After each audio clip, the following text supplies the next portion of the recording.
So sometimes you come across really cool projects that you're just like, man, I need to tell the world about this project. And so one of the biggest things that we do as an organization is to tell the proof. Prove that hunting is benefiting people, wildlife communities all over the world, right? Well, one of the biggest proofs in Africa is anti-poaching. Hunting organizations, hunting operators, outfitters are going to employ anti-poaching units to protect wildlife. That is a common occurrence all through Africa. And it doesn't just happen with hunting operators and outfitters. You also got ecotourism and photographic tourism guys doing the same thing. But anti-poaching protects wildlife. Well, in a specific place in Mozambique, Kudos 11, and with Zambezi Delta Safaris, they've taken anti-poaching to the next level. They do incredible work. And they pull snares, but more specifically, they pull these huge gin traps that are made with the leaf springs of vehicles. They amount to huge piles of snares, huge piles of gin traps. And so Mark and the team were like, what do we do with all these gin traps? Well, they incorporated it as rebar, essentially, in the concrete foundations of a building that is being made to process honey by the local communities. Yes, the hunting operator and outfit in Kudos 11, Mark Haldane, has supplied beehives to the local community.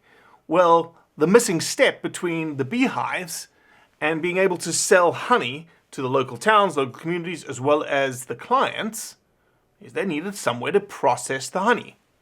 Well, Mark and the team built a facility, a honey processing facility. The foundations, the walls, are strengthened by the snares and gin traps that the anti-poaching people pulled out of the bush.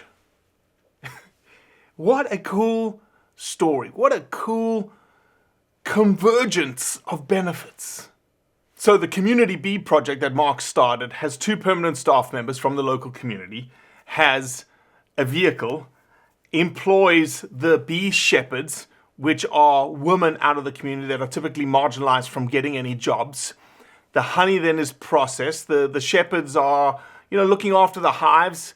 Each bee shepherd is in charge of 5 to 15 hives that they protect, make sure that everything's working properly. And then that honey from that beehive, now with this honey processing facility, is processed and is sold to some of the most high-end hotels in Vilanculos and hopefully throughout Mozambique. The long-term goal here is that 50 families can be supported just on the honey production alone. It's amazing. It's amazing what hunters do for people. And here's a story that you probably have never heard of. A facility that was created, paid for by hunters, reinforced by hunter dollars, funding anti-poaching that is grabbing the gin traps and reinforcing the building.